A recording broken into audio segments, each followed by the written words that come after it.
그럼 지금부터 우한 폐렴 관련 신종 코로나 바이러스 감염증 확산 방지 대책 전문가 간담회를 시작하도록 하겠습니다.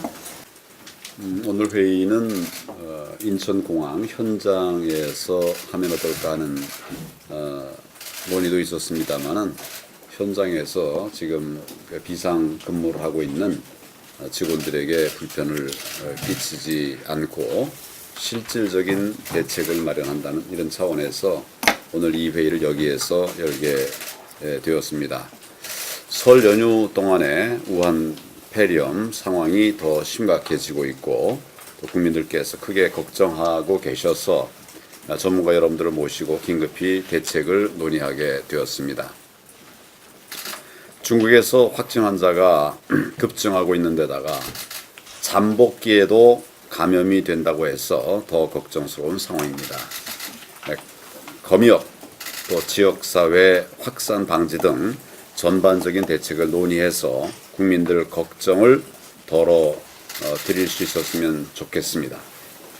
국민 안전의 컨트롤 타워 역할을 해야 할 청와대가 우한 폐렴 대응 과정에서 어떤 역할을 했는지 국민들이 의문을 품고 있습니다.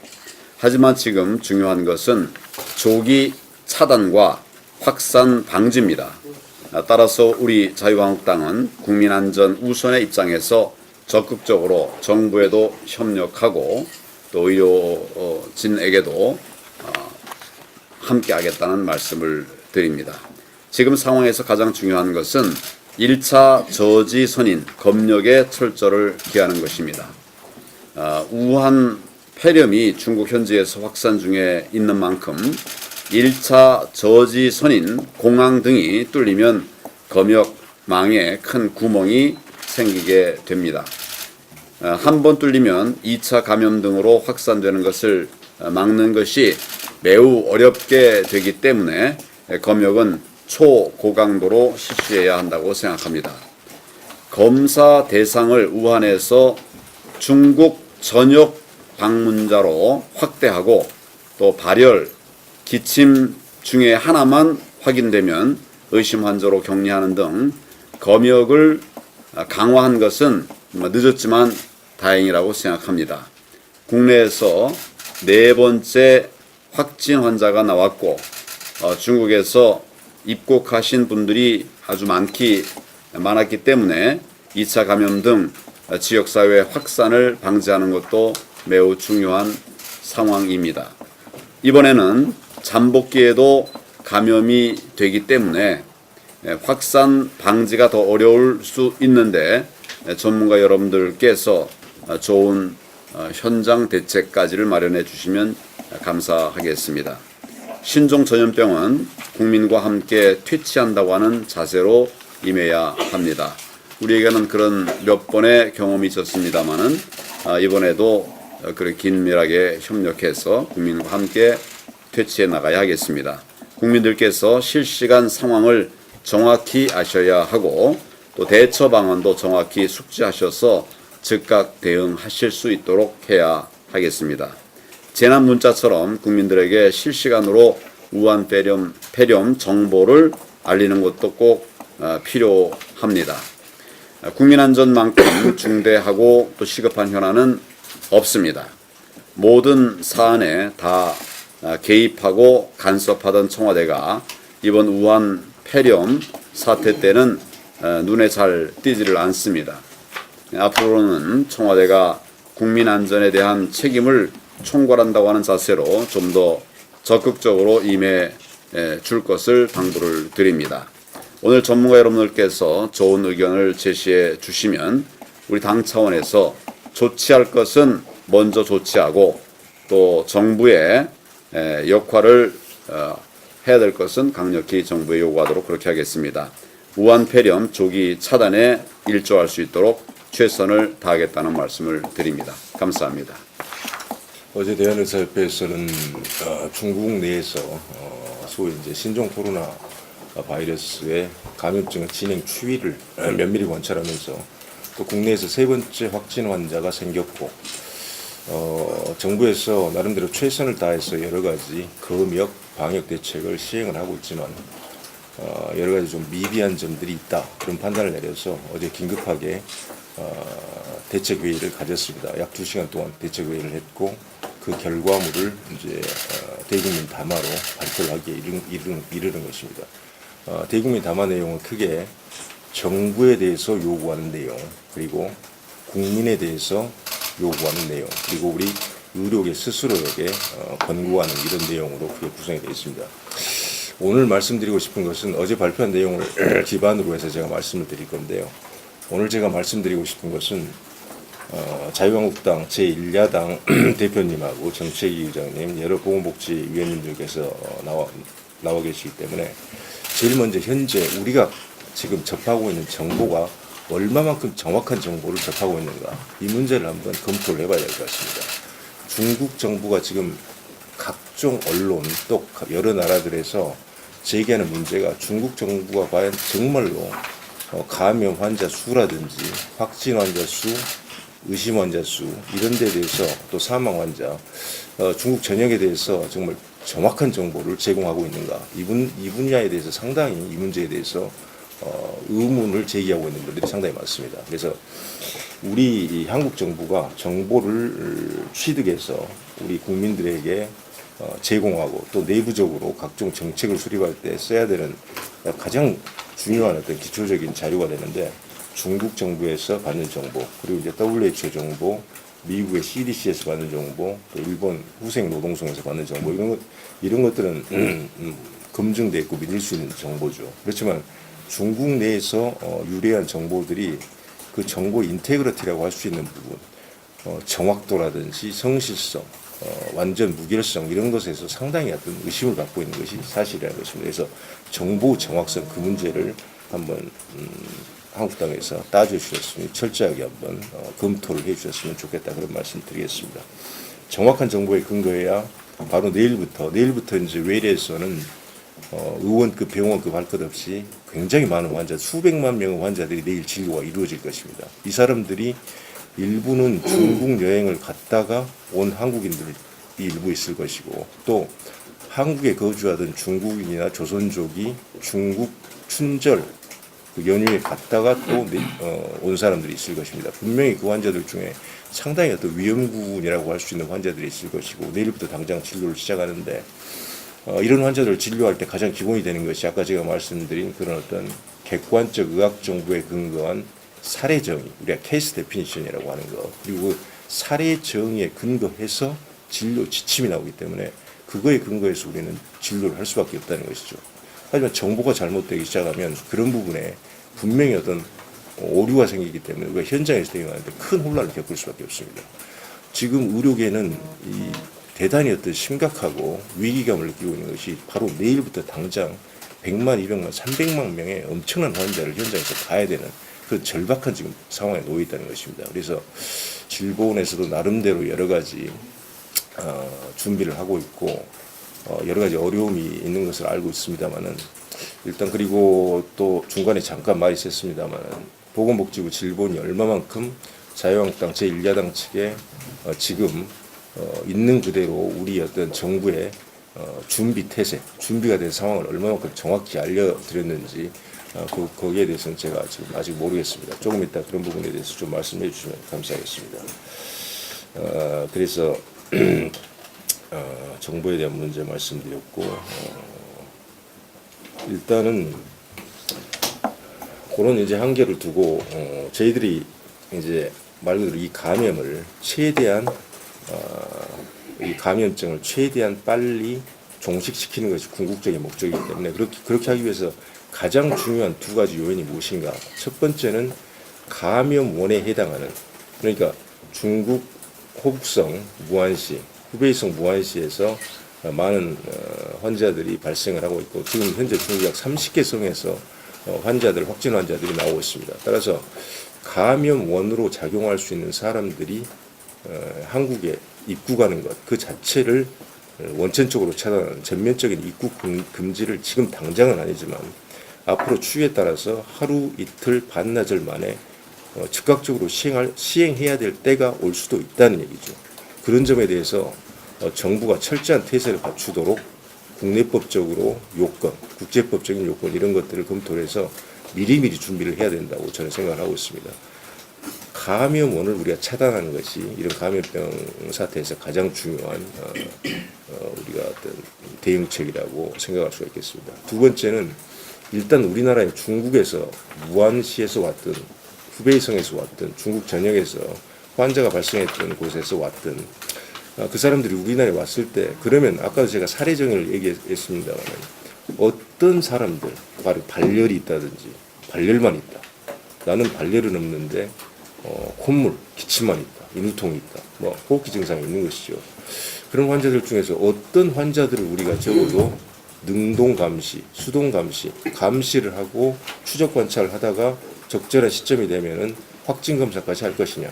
이 부분을 우리가 이제 정의를 해야 되는데 쉽지가 않습니다. 그래서 사례정의의 어떤 대상군을 몇 개로 좀 다원화시켜서 이 문제는 조금 이따가 최재욱 예방학 교수님께서 더 자세히 설명을 드릴 것입니다. 그래서 우리 대한의사협회는 어제도 전수조사 얘기를 했습니다. 이런 생각을 갖고 있습니다. 적어도 이 시점에서는 중국에서 입국한 모든 환자에 대해서 그 수가 10만 명이 됐든 20만 명이 됐든 전체 인력 풀을 우리가 정부에서 확인을 하고 그 사람들에 대해서 전수조사의 개념으로서 추적 관찰이 이루어져야 된다.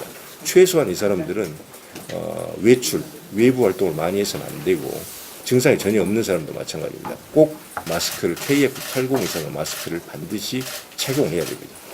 지금 현재 알려지고 있는 총 최대 어떤 2주간의 잠복기, 인큐베이션 피리어드 그 기간 동안에 2주 정도는 이 사람들한테 법적 의무를 부과할 필요도 있다는 얘기죠. 우리가 일단 입국 금지를 하지 않으려면 그 다음으로 해야 될 것은 이 조치는 반드시 필요합니다. 그래서 의료기관에서 직접적으로 개입을 해야 될 환자들은 사례 정의를 따로 해서 그렇게 하고 다른 어떤 큰 어떤 풀을 만들어서 중국에서 입국한 모든 환자들에 대해서 우리가 데이터베이스를 만들고 그 사람들에 대해서 전수조사로서 추적 관찰을 해야 된다는 것이죠. 이 두 가지가 사실은 가장 중요합니다. 그리고 한 가지만 시간이 많지 않기 때문에 제가 말씀드리고 싶은 내용은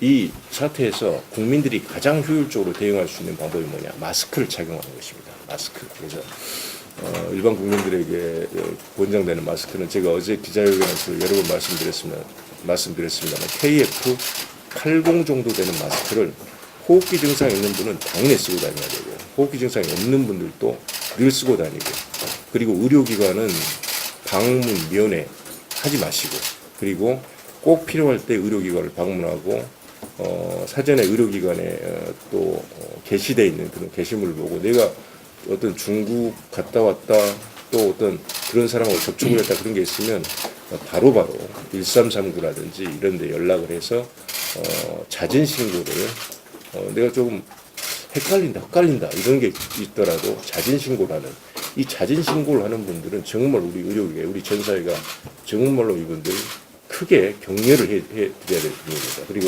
이분들한테 절대 불이익이 가거나 그런 일이 생기면 안 됩니다. 그래서 자진 신고를 자발적으로 할 수 있게 사회가 전체적으로 크게 북돋아주는 그런 분위기를 만들어야 되겠습니다.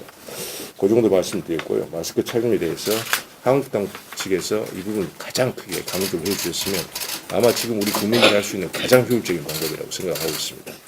그리고 한 가지 더 제가 위험성에 대해서 말씀을 드리고 제 말씀 마치겠습니다. 지금 무안시가 중국 호북성 후베이성의 무안시 성도죠. 성도 자료를 찾아보니까 8,500제곱킬로미터 넓이에 1,100만 명 정도가 살고 있습니다. 물론 지금은 조금 더 과거 자료이기 때문에 인구가 늘었을 수 있는데 인구수로 보자면 서울과 유사합니다. 근데 서울은 면적이 600제곱킬로미터가 약간 넘습니다. 무안시의 넓이의 13분의 1 정도밖에 안 된다는 겁니다. 여기에 1,100만 명의 인구가 밀집해 살고 있습니다.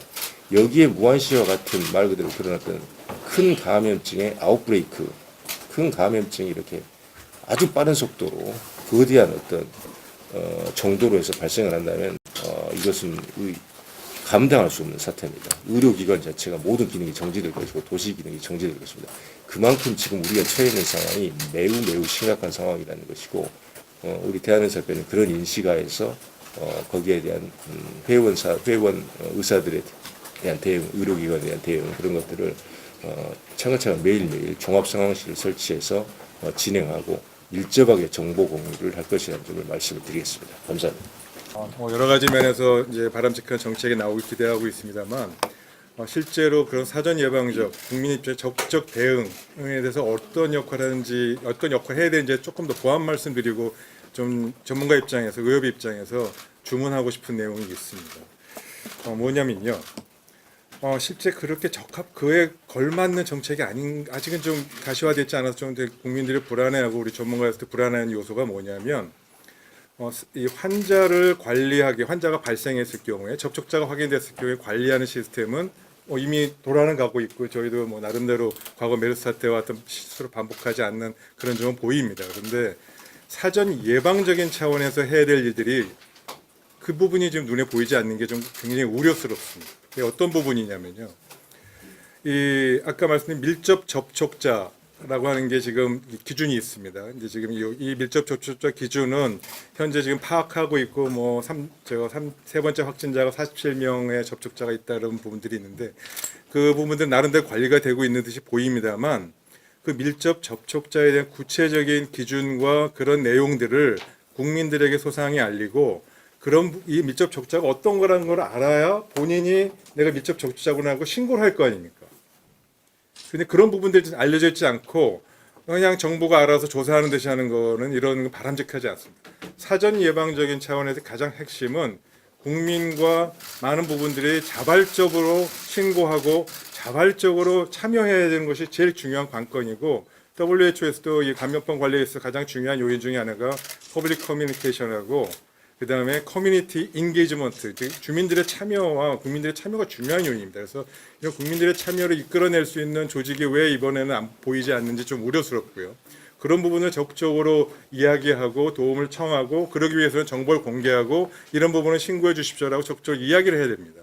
그런 차원에서 어제 회장님하고 저희 상임이사회 이 많은 위원들이 모여서 이야기했던 가장 중요한 과제가 이미 환자만 아니 그 후베이성, 무한시, 그 기타 모든 부분에 참여했던 그 방문했거나 갔다 왔던 지난 한 달여간의 모든 환자들을 방문객들을 전수조사해서 전수가 도대체 몇 명이 되고 있고 그런 부분을 어떻게 관리할 것인지 증상이 없다 하더라도 그리고 그분들 얼마만큼 관찰해야 국민들이 안심하고 그분들도 안심하고 가족들도 안심하고 또 그걸 쳐다보는 전문가도 안심하는 걸 알려줘야 되지 않겠습니까? 그래서 그 부분에 전수조사를 예방관리 차원에서 적극적으로 확대해라. 즉 예방관리를 확대했으면 좋겠다라는 얘기를 했고요. 그게 전수조사입니다. 그걸 좀 전문적으로 얘기하자면 이런 치료 환자가 발생했을 경우에 해야 되는 이런 환자에 대한 서베일런스 시스템이 아니고 예방관리를 위한 서베일런스 시스템은 다른 겁니다. 이 부분은 적극 확대해서 해야만 추가적인 환자 발생을 막을 수 있고 특히 지금 다들 우려하시는 가족 내 감염, 지역사회 감염의 확대 우려 부분을 막을 수가 있고 예방할 수가 있다고 생각이 듭니다. 특히 그런 면에서 예방 관리된 부분을 강조해서 말씀드리고요. 국민들한테 이야기하셨던 것 중에 우리 회장님이 강조하셨던 것 중에 두 가지 부분 어제도 많이 얘기를 하셨습니다. 첫 번째가 그 재외 국민들 특히 우한시에 지금 거주한 재외 국민들에 대한 부분들을 어떻게 보호할 것인지 그분들도 우리의 국민이고 가족들 다 여기 있습니다. 그래서 그분들 어떤 방식으로 빨리 할 것인지 동시에 한 가지 또 우려는 그분들이 단체로 들어왔을 때 어떻게 조치하고 어떻게 관리해드려야 될지에 대해서 소상한 계획들을 빨리 좀 발표해 주시면 좋겠다는 거고요. 두 번째가 지금 이 굉장히 중요한 게 중에 과거 메르스 사태도 이런 문제가 있었습니다. 이 환자에서 이 병원에 들어가서 격리되거나 이러진 않더라도 집에서 자가 격리해야 되는 분들 증상은 별로 없지만 혹시 이 감염이 될지 모르는 그런 부분들이 많이 예비적으로 증상 내에 들어가지는 않죠. 그렇다고 전혀 또 안심하면서 전혀 접촉하지 않은 그 중간 단계가 있거든요. 그 중간 단계에 계신 분들도 적극적으로 이런 부분은 중간 단계에서 괜찮으시지만 그래도 필요하면 집에서 이런 조치는 하시는 것이 좋겠습니다.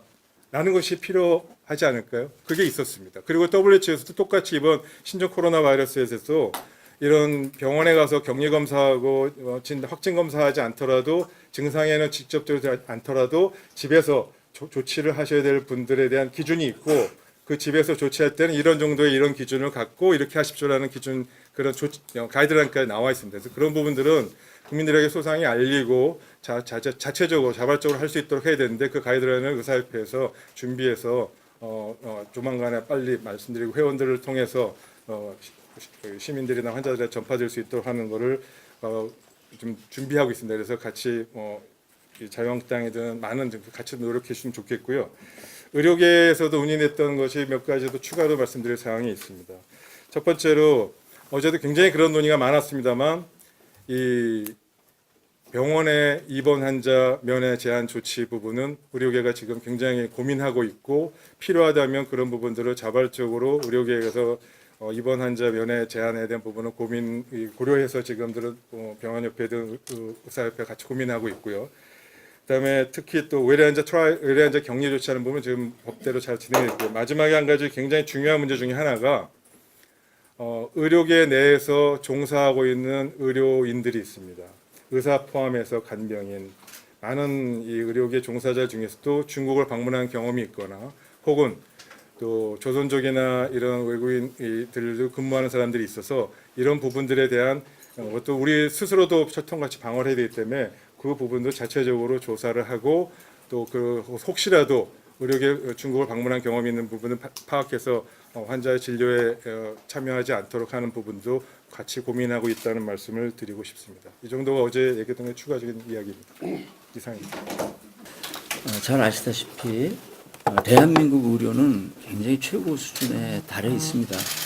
웬만한 중증 질환들 잘 치료하는 그런 의료 수준인 것은 분명하고요. 특히 병원들이 상당히 많은 치료 능력 또 그런 장비 또 의료 인력들을 갖추고 있습니다. 그러나 잘 아시다시피 감염병이라는 것은 정말 물샐 틈 없다는 표현처럼 우리가 모르는 사이에 기하급수적으로 확산되기 때문에 굉장히 걱정을 아니할 수가 없습니다.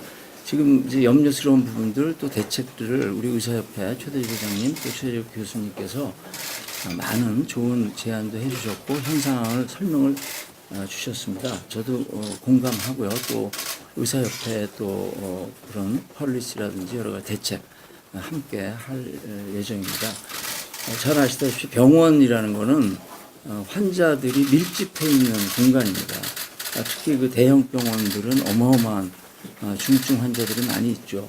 또 특히 그 환자분들은 매우 면역력이 약해 있기 때문에 이런 감염병에 노출됐을 때 굉장히 중한 상태로 가기 쉽습니다. 뉴스를 보니까 사망률이 굉장히 올라가고 있습니다. 지금 그래서 물론 병원에 오신 환자들 치료는 잘 되리라고 저는 확신합니다. 조기에만 발견되면 그 환자분들 회복을 위해서 최선을 다할 그런 태세 또 준비하고 있고요. 중요한 부분은 어떤 거냐면요. 지금 병원들이 조금 혼란스러울 수가 있습니다. 그게 이제 과도기 때 그러거든요. 아예 뭐 경계 이상 심각수준까지 가면 전부 비상 사태로 들어갑니다. 그러나 지금이 과연 주의인지 거기서 경계로 가야 될지 딱 요 시점이 또 하필이면 연휴가 끼어 있었어요. 그래서 환자들의 이동이라든지 또 그 전파되는 경로 이런 걸 확실하게 저희들이 파악하기가 어려워서 저희 이제 병원협회에서는 일찍이 상황실을 좀 운영을 했습니다. 그래서 각 원장님들도 병원이 만약에 그 감염에 노출이 되거나 환자들이 중증 환자들이 발생됐을 때 심각한 문제를 입습니다. 그래서 모든 원장님들하고 정보 공유를 지난 4일 동안에도 하고 있고요. 특히 질병관리본부에서 2차례 저희 의사협회, 병원협회와 그 초기 단계 대응이라든지 또 앞으로 일어나는 부분에 대한 준비 이런 걸 공유는 한 바가 있습니다.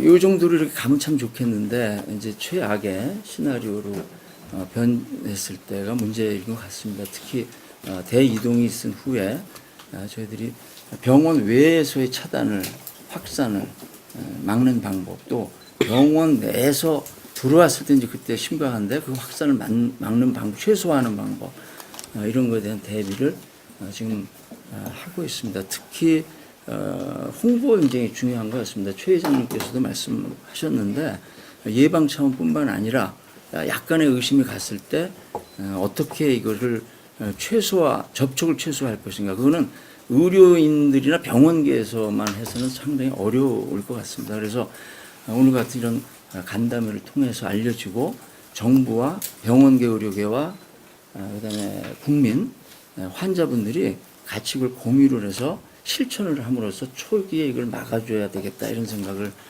굉장히 깊이 하고 있습니다. 그 다음에는 이제 저희들이 굉장히 아쉬우면서도 어려운 일이 이건 전쟁과 같습니다. 우리 메르스 때도 보면 생명을 걸고 그 환자 진료를 하고요. 또 그런 현장에서 의료 행위를 할 수밖에 없는데요.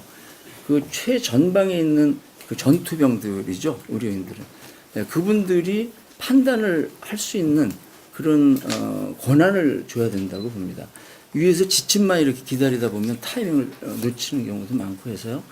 그래서 그 단계별 의료기관의 역할이 무엇인지를 크게 이렇게 이론적으로 주는 게 아니라 그날 정확하게 전달을 해 주시기를 이제 정부 당국에 부탁도 드리고 있고, 또 그렇지 않은 경우에는 병원에서 그 단계를 넘어선 경우지만 병원이 우려된다 했을 때는 아까 말씀 나오셨지만 뭐 열 감지기를 사용한다든지 아니면 선별 진료소를 운영한다든지 이런 거를 자체적으로 좀 할 수 있게끔 저희도 지금 대화를 통해서 이제 하고 있습니다. 그래서 중요한 거는 초기에 이걸 어떻게든지 막자. 그 시점이 내일부터 시작하는 정상 진료 이때 좀 정부의 지침이 정확하게 전달이 되었으면 하고요.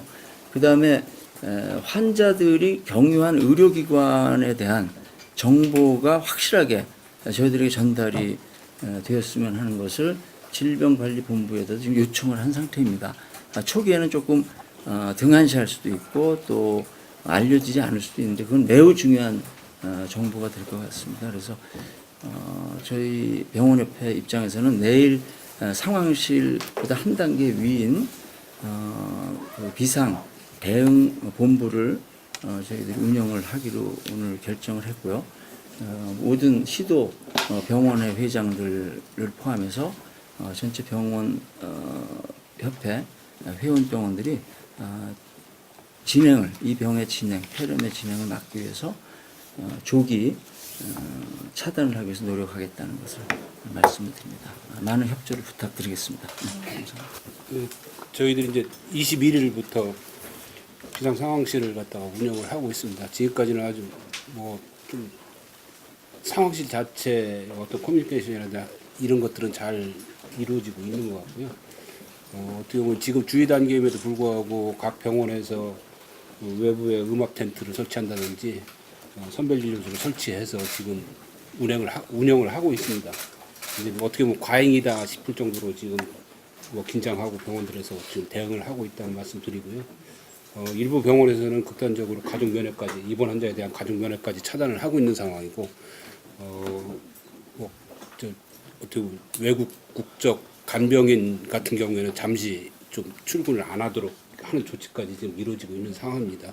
어떻게 보면은 저희들이 좀 우려하는 부분이 국내 내국인이 중국을 갔다 와서 약간의 발열이 있고 하는 신고라든지 뭐 어떻게 보면 그 국민이 갖춰야 될 마스크라든지 손 씻기에 대한 홍보 같은 것들은 굉장히 많이 듣고 접촉하고 있지만은 중국 국적 거주자가 꽤 있습니다. 이게 이제 이 사람들이 관리가 잘 안 되는 부분이 있어갖고 이런 분들에 대한 관리도 좀 적극적으로 최소한도 이 분들이 뭐 합법이든 불법이든 고용되고 있으면 고용주가 이런 분들에 대한 어떤 상태 이런 것들을 갖다 잘 좀 체크를 해서 신고하시고 이렇게 해주셨으면은 이 어떻게 보면 병원에서 이렇게 진료하는데 굉장히 도움이 될 수 있겠다는 생각이 들고요. 그런 부분에서 좀 홍보 같은 것들이 좀 적극적으로 이루어졌으면 좋겠다는 생각이 들고, 그리고 병원에서 조금 약간 과잉이다 싶어갖고 어떻게 보면 다른 그러니까 별 관계 없는 환자분들이 좀 어떻게 비난도 하고 뭐 왜 이러냐 뭐 이렇게 좀 시비도 하고 그러는데 그런 분들에 대해서도 조금 불가피하게 이런 조치들이 이루어지고 있다는 거에 대해서 조금 인식을 할 수 있도록 좀 많이 알려주시고 했으면 감사하겠다는 말씀을 드리겠습니다. 예.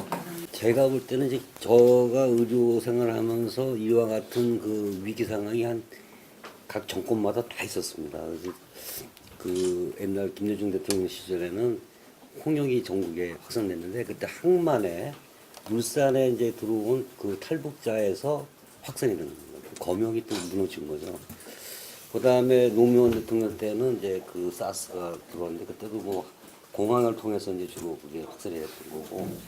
그 다음에 이명박 대통령 때 A형간염도 난리 쳐갖고 뭐 전국으로 많은 환자가 있었고, 박 대통령 때는 또 메르스가 있었고, 이런 식으로 쭉 겪어보면서 느꼈던 거는 아까 최대집 회장님이 말씀하신 검역이 이게 제일 중요해요. 1차 예방은 거기서부터 시작돼야 되는데 두 가지 문제점이 있더라고요. 이걸 쭉 해봐서 보니까 옛날 실무를 하면서도 볼 때 검역을 통과할 때 뭐 지금 뭐 진료 뭐 쓰고 뭐 하는 게 다 의미가 없어요. 뭐 검출을 하고 했어도 그쪽 대상자하고 소위 말하면 확실히 이 사람이 의심됐을 때 행위가 조치돼야 되는데 안 되는 거예요. 그 이유가 뭐냐면 거기에 대한 규제가 제대로 없어요. 그 검역관이 거기에 대해서 어떻게 대응을 할 거냐. 제가 볼 때 국회에서는 급성 감염병 예방 확산법에 대한 거를 조금 조율을 해서 규제를 하셔야 돼요. 아까 그 병원협회 우리 손재찬 그 상황실장님 말씀도 똑같은 거예요. 그 자택 격리, 뭐 자택 뭐 관찰 이런 식으로 뭐 관리하는 것도요. 강제성이 없어요. 이게 권장이지. 근데 제가 볼 땐 이렇게 갖고는 절대 안 됩니다. 어느 정도 규제가 있어야 됩니다. 이게 진료 거부라는 게 있고 입국 거부라는 것도 있는데 외교적 마찰이 있으니까 제가 볼 땐 다 들어오는 사람을 중국에서 왔을 때 우한시에서 왔다. 이런 분들은 제가 보는데 3일 이상 거주한 사람은 다 체킹을 해야 돼요. 그래서 확진자를 거기서부터 막아야지 들어온 다음에 다 활동한 다음에 쫓아가면은 절대 확산은 국내 확산은 못 막습니다. 그래서 제가 볼 때는 어떤 강한 규제가 거기에 좀 진료와 관계돼서 입국하고 관계없고 있어야 된다 이런 얘기가 필요하고 지금 그 제가 알기로는 그 국립중앙의료원에 이동식 응급진료센터라는 게 있어요. 제가 볼 때 이걸 갖다가 거기에 옮겨야 된다고 생각해요. 차라리 공항에서부터. 제가 왜 이 말씀드리냐면은 오늘도 그 접보를 받았는데 거기서 열이 있는 사람인데 자기가 이제 그 의심 환자니까 이 샘플링을 해서 검체를 보내야겠다. 안 하겠다 그러는 거예요. 자기는 뭐 콜라만 먹어도 열이 나고 뭐 이게 피하는 겁니다. 그러니까 제가 볼 때 거기서부터 그 사람은 심하게 걸리다가 조치가 안 되는 거예요. 아무 조치도. 제가 볼 때는 우한에서 3일 이상 거주한 사람이라면 제가 볼 때 지금 단계에서는 무조건 신속 검사를 해야 된다고 좀 봐지기 때문에 거기에서 그 검역 그 나오는 그 과정에서 이런 것들이 좀 있어야 돼요. 그 샘플링이라 해갖고 또 그러한 국가에서 뭐 시뮬레이션 해갖고 지금 그런 것도 다 연습을 한 게 쭉 됐었는데 이런 것들이 거기 정착이 되면은 검역에 대해서 제가 볼 때는 어느 정도 저희가 차별화될 수 있는 그런 게 만들어지지 않겠는가 생각이 들고 그다음에 이제 좀 과잉을 해야 될 게 좀 있는데 지금 신속 진단인데 지금 우리 병 서울성모에서도 의심 환자 된 사람이 3명 있어갖고 보냈어요. 의뢰했어요. 지정병원에. 안 됩니다. 가서 한번 보십시오. 아마 요번 주까지 잘 안 될 거예요. 왜 그러냐면은 제가 오면서도 식약처하고 확인했는데 지금 신속 진단을 갖다 하려면은 그 시약이 있어야 돼요. 그렇죠? 식약처에서 승인이 나야 되거나 긴급 승인이 나와야 돼요. 그렇죠? 지금 보건환경연구원에서만 이걸 하고 있습니다. 그러면 우리가 환자가 의심되면서 지정병원에도 보건소를 통해 연락을 해요. 그럼 거기서 이제 판단을 한다면 그 서울시 역학조사관이 이분이 결정을 하는 거예요. 의사가 환자를 갖다가 의심해서 의뢰했을 때 역학조사관이 환자를 안 본 사람이 결정을 하다 보니까 이것도 문제가 되고 지금 현 상태에서는 키트가 시약이 모자르니까 제한성이 있단 말이에요. 제가 볼 때 무지무지 뭐 과잉을 해서 이거를 좀 오버해서 우리가 의사들이 뭐 과잉 진료라는 말씀을 드리는데 이건 과잉 진료가 필요한 거라고 좀 봐요. 그래야지만 확진자가 조기에 확인이 돼서 이렇게 막 돌아다니면서 2차 감염을 확산 안 되는 건데 이게 안 되는 거예요.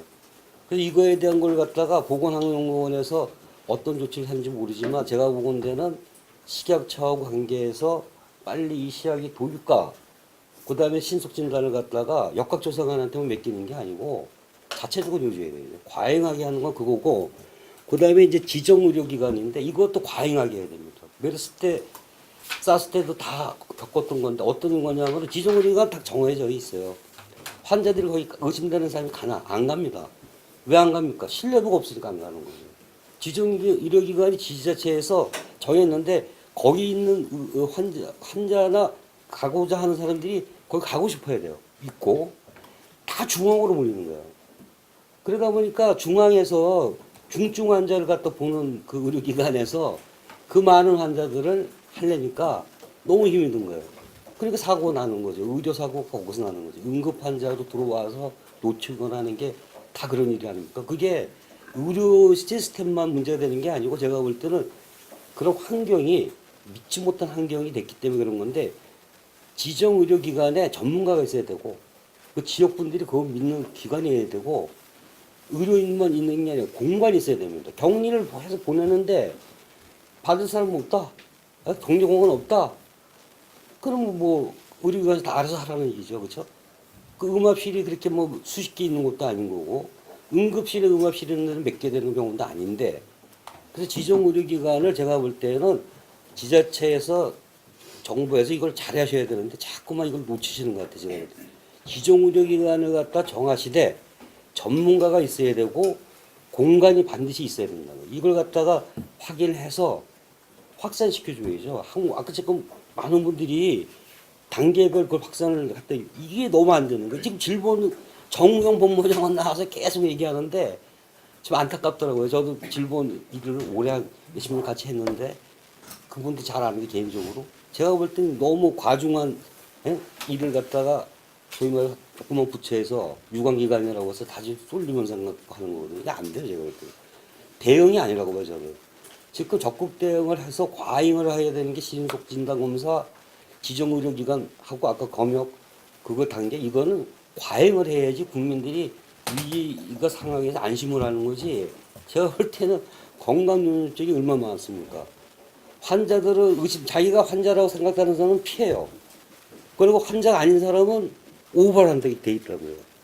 또 매차에서 또 하는 이슈니까 자꾸 알려야 되는 또 하다 보니까 또 오버가 되는 이런 게 악순환이 되니까 나중에 혼란이 빠지는 거거든요. 제가 볼 때는 이런 거를 과잉을 해서 하고 그다음에 이제 아까 임영진 회장님께서 많이 말씀하셨는데 병원에서 지금 감염관리위원회가 다 있지 않습니까? 그렇죠? 요새는 감염 전문 분과 의사, 뭐 우리 김호주 교수는 저 같은 사람이 이제 감염분과, 저는 소아감염분과 의사고 내과 감염분과 의사 다 있습니다. 이게 커미티가 다 있는데 여기에서 벌써 지지난주보다 다 만들었어요. 이게 만들었는데 협조가 돼도 국민들이 선별 지역 구간을 만들어서 진료기관을 그거를 이제 병원에 그거 이제 국가에서 나온 거하고 다 정리해서 만들어서 가면은 그걸 이제 환자분이 쫓아와 줘야 되는데 여기서부터 자꾸만 이게 예상 외에 일이 벌어지는 겁니다. 그래서 이게 병원협회에서 정한 거 각 병원이 감염관리 정한 선별 진료 이걸 갖다 지역도 있고 진료도 있겠죠. 요걸 갖다가 제가 볼 때는 잘 준수해 주셔야 되는데 국민분들이 쫓아와 주셔야 돼요. 그다음에 이제 질병관리본부하고 관계되는 건데 제가 볼 때는 그 질병관리본부가 유관기관으로서 가장 지금 중요한 역할인데 이분들이 제가 아는 상식으로는 다른 부처를 불러와서 서로 협조해야 되는 일이 능력이 안 돼요. 저기 뭐 그 기관에 소위 말하는 그런 규정이 없습니다. 그럼 복지부나 이런 분들이 해도 복지부도 똑같다고 제가 알고 있어요. 총리분께서 모이지 않으면 협력이 안 되는 거예요. 이분들이 제가 볼 때는 다 본인들이 일로 지금 하다 보니까 노딩에 걸리죠. 그러면 제가 노딩 걸리면은 기관에서도 한계가 있으니까 이 기관의 특성을 살릴 수가 없어요. 질병관리본부는 전문성이 있는 유관기관입니다, 이게. 그래서 전문학회하고 지금 계속 하면서 하고 있는데 일에 대한 분산이 좀 있어야 되는데 안 되는 거죠. 예를 들면 내일이 계약이에요. 그러면 계약할 때 이걸 갖다 계약을 시킬 거냐 안 시킬 거냐 이거 상당히 심각하거든요. 학부모들한테는. 거기에 국제학교 같은 경우는 중국에서 중국 학생도 있고 뭐 다 많습니다. 이런 것도 이제 연장선으로 파급이 될 텐데 제가 볼 때 이거 개교해서 만약에 계약해서 소아에서 만약 환자 발생하면은 더 혼란에 빠질 것 같아요. 이건 좀 저희가 볼 때는 좀 질병병을 보면 숨 좀 쉬게 해줬으면 좋겠다는 생각인데 이분들의 어려움과 또 소위 말하는 대처 능력을 좀 정부에서 좀 유기적으로 해줄 수 있는 좀 기회를 주셔야 되는데 지금 거기다만 다 모아서 주니까 제가 볼 때는 너무 힘들죠.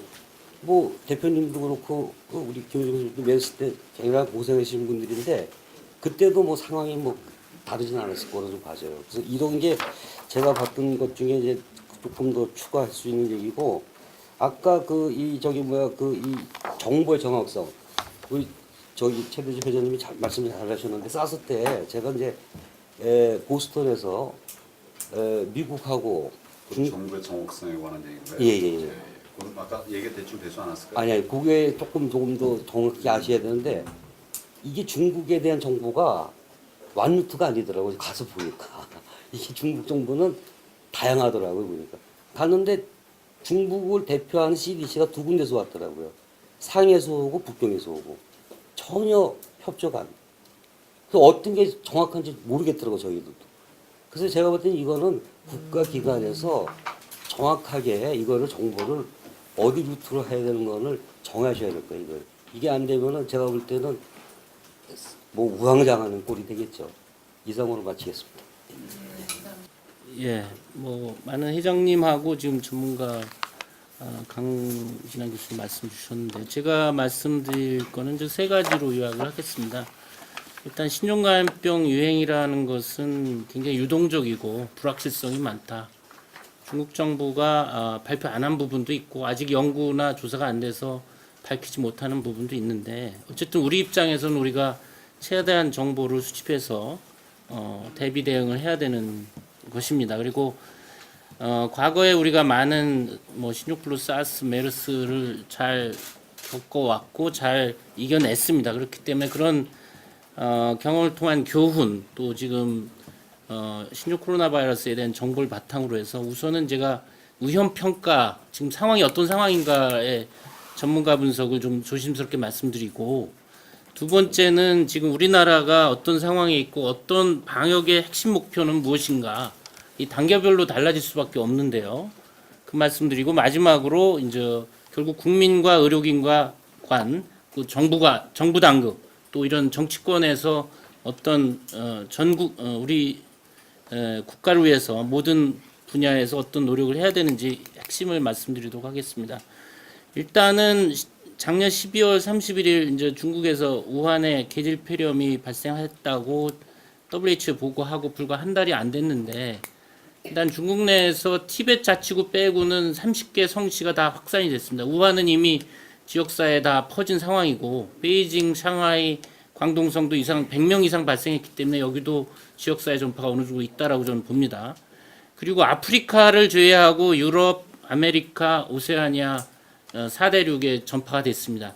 그러니까 팬데믹에 거의 가까이 가는 도상에 있다라고 생각하기 때문에 국제적으로도 이건 팬데믹에 거의 가까이 가고 있고 WHO도 수일 전에 긴급위원회에서 회의를 했지만 일단 열흘 뒤에 다시 보자 재평가를 하자라고 한 상황입니다. 그걸 떠나서 우리나라는 중국이 가까이 있고 중국과 많은 인적 교류가 있고 중국이 기침하면 우린 감기 걸리는 입장이기 때문에 지금 우리나라에 이제 4명의 확진 환자가 발생이 됐고 공항에서 첫 번째 환자는 확인됐지만 두 번째, 세 번째, 네 번째 환자는 공항을 다 통과해서 능동 감시 중이거나 아니면 일상생활 중에 확인이 돼서 지금 세 번째, 네 번째 환자는 2, 3일 동안 지역사회를 다녔고 그 동선이 보니까 강남에 뭐 의원도 다니고 뭐 여러 군데를 다녔습니다. 그래서 지역사회 전파를 우려해야 되는 상황입니다. 그렇기 때문에 또 하나는 이 전파력 부분은 메르스보다는 빠르고 사스급에 준한다. 지금 영국 런던의 임페리얼 대학의 이제 닥터 퍼거슨이라고 유명한 모델링 전문가는 한 명이 두세 명의 2차 감염 전파자를 지금 상황에서 일으키는 것 같다. 그렇게 얘기를 하고 있어서 사스 못지않은 이제 전파를 하고 있다라고 저는 판단합니다. 그래서 좀 심각하게 좀 받아들여야 되겠고, 메르스는 병원 위주였지만 병원에서 2, 3차 전파로 끝나고 지역사회 전파는 거의 없었지만, 지금 이 사스는 중국 우한에서 한 명의 환자가 14명의 의료진 감염되고 의료진 중에 사망자가 생겨서 의료기관 전파 플러스 지역사회 전파도 가능하다. 지금 WHO 회의 자료 보면 3, 4차 전파가 중국에서 확인이 됐다라는 상황이기 때문에 메르스보다 전파력은 좀 빠르다라는 건 사실이고, 이 사망률 측면에서는 뭐 사스가 10%, 메르스가 3, 40%, 지금 이거는 3%인데 이것도 변동 가능합니다. 상대적으로 낮다라는 게 안심이 되는 부분이긴 합니다. 이것이 지금 제가 생각하는 위험 진단이고, 방금 3시에 정부도 그 감염병 위기 단계를 주의 단계에서 경계 단계 3단계로 지금 올렸군요. 그리고 이 질병관리본부장에서 보건복지부 장관으로 지금 컨트롤 타워를 옮겼다고 지금 발표한 걸 들었습니다. 두 번째, 그러면 이 상황에서 우리나라가 방역의 주 핵심은 무엇이냐? 아까 1차 저지선 검역은 공항만이 중요하다고 하셨지만, 지금 문제는 잠복기라든지 해열제를 드시고 오거나 사례 정의에 부합하지 않는 분들은 공항이 그냥 통과되는 거죠. 예를 들어서 사례 정의가 발열과 호흡기 증상인데 발열만 있는 몸살감기 증상 환자들은 통과해서 능동 감시가 되거나 그냥 활동하다가 이제 나오는 상황들이 있기 때문에, 사실은 공항만 검역은 철저히 그대로 가되 지금 우리의 목적은 지역사회 전파를 차단하는 게 주목적이 돼야 된다. 지금 중국에서 입국을 완전히 차단 못하는 상황에서는 지금 설 연휴 지나고 많이, 아까도 여러분 말씀하셨지만 들어오는 상황에서 잠복기로 들어오는 상황은 지역사회 활동 중에 열이 생기고, 제일 중요한 거는 열이나 호흡기 증상이 있으면 즉시로 신고해서 확진 격리되는 게 가장 좋은 거죠. 근데 지금 서너 번째 환자 보면 2, 3일 동안 이미 활동한 다음에 증상이 활동한 다음에 확인됐다는 거죠. 그래서 밀접 접촉자가 이제 7, 80명 있고 그런 상황이 되는 건데, 이것이 가장 두려운 시나리오고 이걸 막는 것이 중요하다. 왜냐하면 만약 중국에서 걸려서 국내에서 발병해서 돌아다니면서 중국을 다녀오지 않은 내국인이 우한 코로나 바이러스 확진 환자가 생기는 순간 모든 의료기관이 중국 여행력과 무관하게 열과 호흡기 증상 있는 환자를 의심해야 되는데, 지금 겨울이기 때문에 독감이나 폐렴 환자들, 열과 호흡기 증상 환자 많거든요. 중국 여행력 없이 내국인에서 확진 환자가 생기는 순간 이건 엄청난 그 업무에 부하가 걸리는 상황이어서 그걸 차단하는 것이 지금 상황에서는 핵심이다라는 말씀을 드리고, 그러면은 국민은 앞서 많은 분들이 말씀하셨습니다. 중국 다녀와서 가급적 활동을 자제하시지만 열과 호흡기 증상이 있으면 빨리 신고하는, 그러니까 댁에서 계시면서 1339 연락해서 보건당국의 안내를 받는, 이게 가장 중요한 겁니다. 그러니까 증상 시작에서 확진 격리 기간을 짧게 하는 것이 가장 중요하기 때문에 국민 여러분께서 자발적으로 뭐 마스크 쓰고 돌아다니시거나 해열제 먹고 돌아다니시, 이거 위험하지 않습니까? 그렇게 하지 않도록 국민들께 홍보를 하는 것이 중요하고, 두 번째는 이제 의료기관이 지금 병업에서 나와 주셨지만, 메르스 때 한번 경험을 해서 의료기관들은 어느 정도 그 입구에서 뭐 그 면회 제한을 한다든지 뭐 발열 체크한다든지 발열 진료소 한다든지 이런 이제 프로토콜에 따라서 단계적으로 지금 빨리 이제 아마 내일부터 시작하는 기관들이 많을 거라고 생각합니다. 그다음에 이제 정부 보건 당국인데, 문제는 여태까지 입국자 수도 적었고, 왜냐면 우한시에서 입국자만 타겟으로 방역을 했으면 됐는데, 지금 중국 전체에서 오시는 분들을 검역에서 걸러내야 되기 때문에 일단은 그 검역 요원이나 보건 요원이 부족할 겁니다. 그리고 진단법이 지금 아까 강 회장님도 말씀하셨지만 질병관리본부와 보안연에서만 하고 있습니다. 근데 이제 이 의심 환자나 숫자가 많아지면 진단하는데 시간이 많이 걸릴 겁니다. 우리가 메르스 때 일주일까지 걸려서 그 사이에 첫 번째 환자 같은 경우는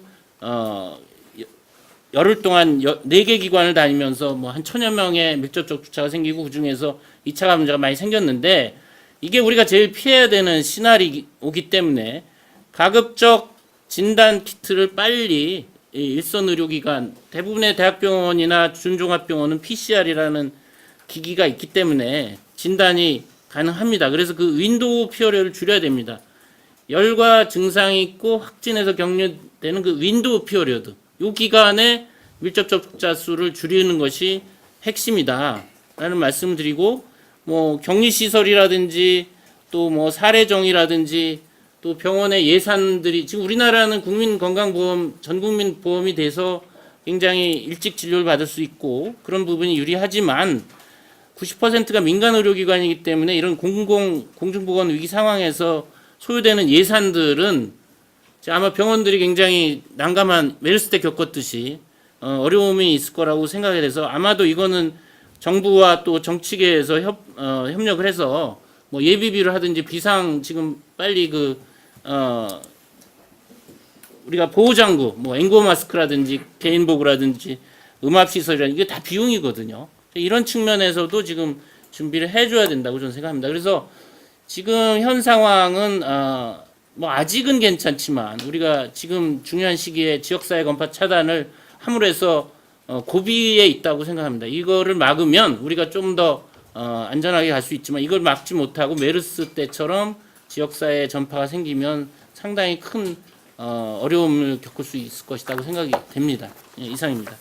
강진환 우리 저 회장님 말씀 주셨지만 너무 지금 그쪽으로 포커스가 맞춰지고 이렇게 과부하가 되는 현상이 언론에서도 실시간으로 좀 나오고 있는 것 같고요. 그래서 가장 각자의 자리에서 해야 될 것이 무엇인가. 물론 이제 병원협회 회장님 오시고 또 의협 회장님 오시고 또 감염내과 여러 전문가 오셨지만 저희가 정치적으로 풀 수 있는 것들 국민에게 아까 말한 이제 KF 뭐 그 마스크라든가 이런 것들의 배급 배포 그리고 저는 지금 아까 말씀 중에서 가슴에 많이 와닿는 게 그 지금 저희 그 메디컬 센터가 지금 현재 그 저걸 가지고 있잖아요. 그 응급에 대한 그 부분인데 그게 진짜 사실은 위치 이동이 공항으로 가서 거기서 방역적인 그 이동식이기 때문에 이게 굉장히 화급하지 않겠는가. 그래서 저희 당에서도 이것이 출연이 돼서 이런 내용이 되면 그 전 국민에 대한 어떤 그 마스크 공급 아니면 학교를 통한 거라든가 또 병원을 통한 거라든가 이런 것의 선실시 물론 여기 이제 많은 재원이나 이제 소요되는 예산이 있겠습니다만은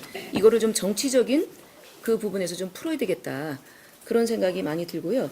일단은 어느 때보다도 중국인들이 지금 요양병원이나 이런 데도 그 많이 종사자가 있기 때문에 그들이 이제 이런 명절을 전후해서 많이 이동했던 그런 부분도 1차적으로 이제 의료기관에서 많이 걸러내겠지만 요양병원 같은 데도 정말 구멍이 뚫려 있다라고 생각이 듭니다. 그래서 오늘 많이 주신 것을 저희가 내일 TF팀이 가동이 되죠.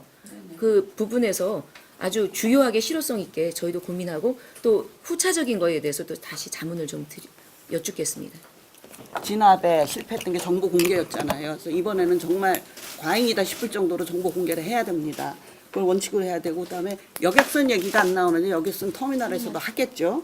그다음에 또 하나가 그때 메르스 때 제가 굉장히 가슴 아팠던 일이 바이러스가 우리나라에서 확보를 안 하고 외국으로 보내고 바이러스를 가지고 중국으로 가고 이랬는데 물론 환자가 지금 많지는 않지만 바이러스 반드시 확보를 해야 되고 그래서 이게 백신이 아직 없잖아요. 그러니까 물론 그렇게 하겠지만 그때 조금 실수가 있었거든요. 그래서 우리나라 환자들에서 바이러스를 반드시 확보해야 된다. 그 얘기를 말씀드리고 뭐 시약호흡 마스크 확보는 이제 말씀이 나왔고 음압시설도 그때 정부에서 지원을 해준다 그래서 많이 지었지만 병원에서 굉장히 많이 투자를 했습니다. 그래서 이번에도 이번 기회로 또 한번 좀 지원을 많이 해서 음압시설도 좀 많이 해야 되고 그다음에 학교 어린이집 아까도 요양원도 나왔지만 중국 아이들 또는 중국 사람들이 많이 관여하는 또 그런 아이들이 직접 중국은 안 갔다 왔지만 그 아이들이 집에서 돌보는 사람들이 친척이 왔을 수도 있고 이 학교를 개원을 언제 하는지 어린이집 이 굉장히 학부모 사이에 지금 혼란이 많습니다. 그래서 이건 교육보고 이제 빨리 해야 되고 또 하나가 우한에서 그 6,500명이 한국으로 왔다고 그래요. 2만 명 중에 몇만 명은 타국가 어디가 우리나라 6,500명 맞는데 이 사람들의 그 서베일런스를 좀 해야 된다고 하겠죠. 이것도 해야 된다는 생각이 들고, 그러니까 의협하고 병협이 협조해서 이렇게 하는 건 참 좋은데 시시각각 하루에 한 번도 늦을 수도 있어요. 같이 합해서 국민 교육, 국민 협조가 없으면 안 되거든요. 그거를 저 대국민 지침이라든가 호소라든가 정보 공개를 좀 자주 해줬으면 하는 게, 정부에서도 이건 물론 정부가 해야 될 일이지만 민간에서 의협 병협이 이때 굉장히 좀 중요한 역할을 해주실 것을 부탁드립니다. 이상입니다. 이제 자국민 보호를 위한 여러 가지 대책이 필요한데, 오늘 전문가분들 이렇게 모시고 저희가 고견을 들어보니까 정말 정부에 주문해야 될 것도 많고 또 대국민 홍보를 더 적극적으로 해야 되는 부분들이 많이 있는 것 같습니다. 그래서 이런 부분이 좀 보완이 되도록 저희 자유한국당 힘쓰겠고요. 제가 그 기사를 보면서 댓글을 보니까 그 댓글에 그렇게 나와 있어요. 그 지금 확진된 환자들에 대한 동선 파악 빨리 공개하라. 그 어디 이동했는지 그게 좀 좀 안 되고 있었거든요. 오늘 아마 제가 바로 오기 전에 뉴스에 좀 나오는 것 같은데, 그런 것들. 그리고 아까 이제 그 13억이나 되는 중국 인구에서 상하이하고 또 이렇게 정보가 맞지 않는 이런 부분들이 있잖아요. 그래서 그런 거를 정부 차원에서 좀 압박을 가해야 되지 않나 이런 생각을 해봤습니다. 생각이 더 나시면 나시는 대로 말씀을 좀 해주시기 바랍니다. 근데 저희들에게 말씀을 하실 내용은 정부가 해야 될 일보다는 우리가 해야 될 일, 우리가 해야 될 일 중에서도 정부에 촉구해야 될 일들은 있죠. 그런 것들을 좀 중심으로 말씀을 해주시면 좋을 것 같고, 아직 지금 뭐 전국 지자체가 뭐 일일 점검을 하거나 그러지는 않고 있죠. 아직은 경기도 같은 데는 뭐 하기는 것 같습니다. 그 발생한 지역도에서. 근데 이제 문제는 이제 확산이 우려가 되니까 그런 것도 필요한 때를 좀 적기에 잘 좀 찾아서 그렇게 대처를 할 수 있으면 좋겠습니다. 오늘은 이제 그 우리 그 우한 폐렴의 대책에 대한 종결 시간이 아니고 이제부터 출발이다, 이런 생각으로 저희는 노력을 하겠습니다. 우리 전문가 여러분들께서도 그런 측면에서 많은 도움을 주시면 고맙겠습니다. 감사합니다. 옳은 소리